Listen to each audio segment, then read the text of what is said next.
Igreja Batista Missionária Internacional apresenta Oásis do Deus Vivo.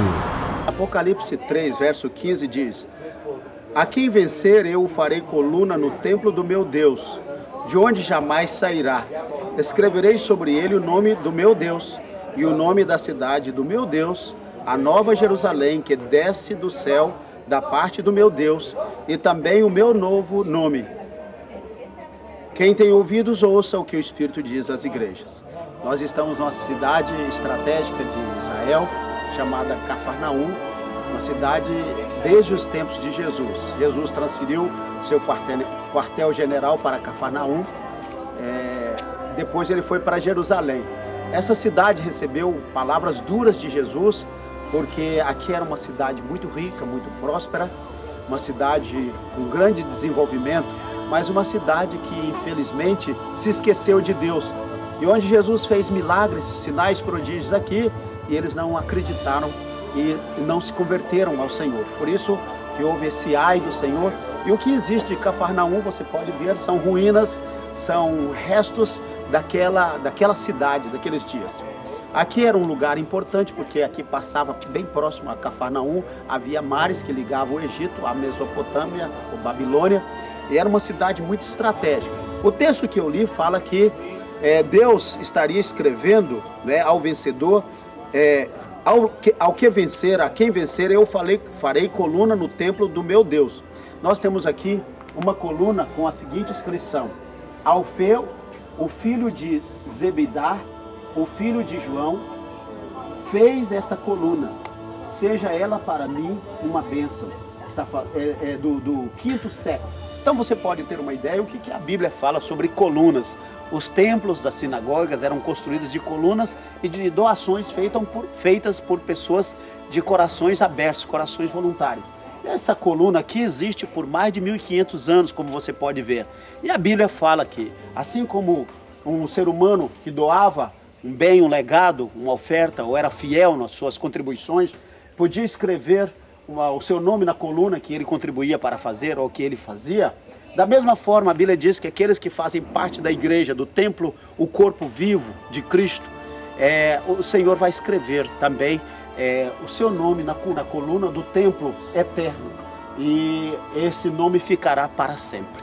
Então que você seja fiel a Deus, assim como esse homem há 1500 anos fez essa coluna, e ela permanece até hoje para testemunho, como testemunho da sua fé. Que você também seja fiel ao Senhor, que você seja fiel a tudo aquilo que o Senhor colocou a sua mão para fazer, e que você possa aprender com Cafarnaum, que você, por mais que você cresça, que você avance em todos os níveis, campos da vida, tenha um coração humilde, não seja como Cafarnaum. Fique para sempre e sempre seja abençoado e receba a bênção de Deus na sua vida. Nós estamos em Jerusalém, numa parte especial aqui.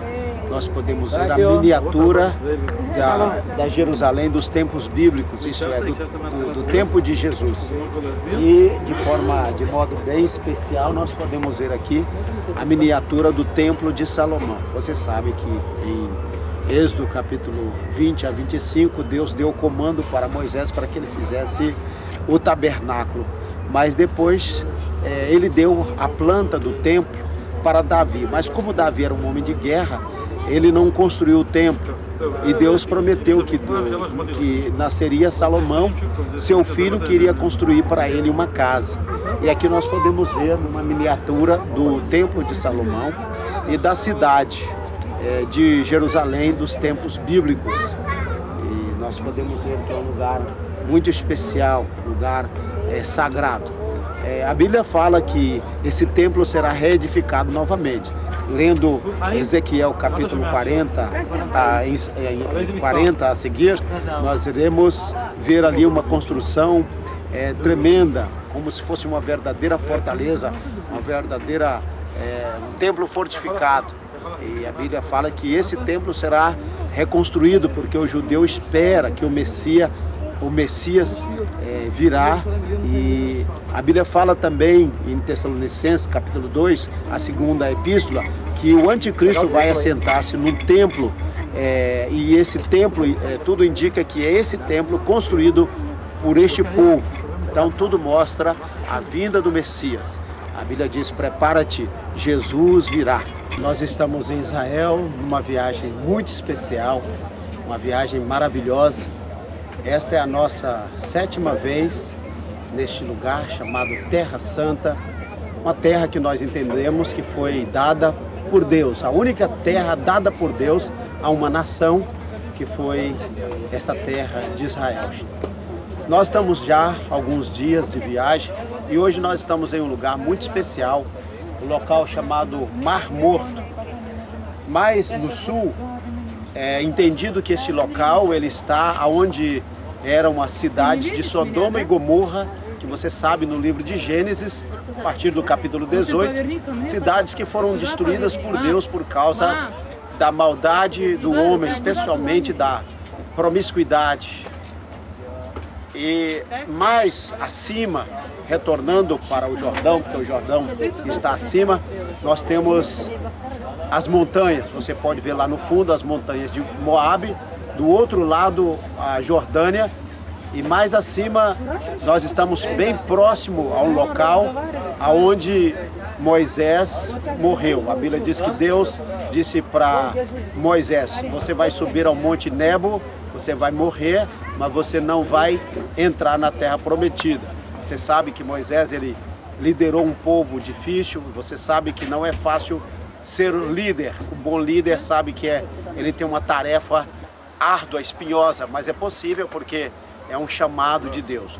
Do outro lado, um pouco mais acima, nós não podemos ver, você não pode ver, mas nós temos um lugar chamado Monte da Tentação, onde Jesus passou 40 dias jejuando e orando. E dizem os guias aqui, que são aqueles que são cicerones dos turistas, que lá existem monges orando e jejuando, e alguns por um período até de 4 anos. Não, claro, consequentes, mas que eles moram lá, vivem orando e jejuando. Então nós estamos num lugar especial. Aqui embaixo o povo aproveita para tomar banho, porque é o mar mais salgado da face da terra, 6 vezes mais o sal do mar das demais águas salgadas. E aqui as pessoas não afundam na água. Você pode ler um jornal boiando. Dizem que embaixo do Mar Morto é onde estão as cidades de Sodoma e Gomorra. Nós estamos em Israel, no chamado Vale do Armagedon, porque em Apocalipse 16, versículo 16, diz o seguinte: então os congregaram no lugar que em hebraico se chama Armagedon. Aqui está a principal base aérea de Israel, um lugar estratégico. Esse vale é muito conhecido na Bíblia porque povos, nações passaram por ele e aqui definiam seu destino. E também porque é um vale muito fértil, um vale que tem muita água e um vale estratégico. Aqui foi o lugar onde Acabe morreu e seu sangue foi lambido pelos cachorros. Aqui muitos reis caíram. Foi aqui que o rei Josias foi vencido também pelo faraó Neco. Josias era um rei piedoso, mas entrou numa guerra que não era sua. O último livro do Novo Testamento fala dos terríveis dias no futuro, quando os exércitos da terra se reunirão neste vale e farão guerra contra as forças da luz, mas serão derrotados. Deus vai trazer as nações aqui, que certamente odeiam o seu nome, o povo de Deus, e aqui essas nações serão derrotadas. Aqui haverá, como a Bíblia diz, um banho de sangue, e o bem vai triunfar sobre o mal, e o povo de Deus terá neste lugar uma grande vitória. Então aqui estamos no vale chamado Jezreel, ou o Meguido, ou nós chamamos de também Armagedon. No próximo ano você poderá conhecer este lugar. Essas referências como lidas estão em Apocalipse 16, Zacarias capítulo 12 e outros textos do Velho Testamento. Que Deus te abençoe. Igreja Batista Missionária Internacional apresentou Oásis do Deus Vivo.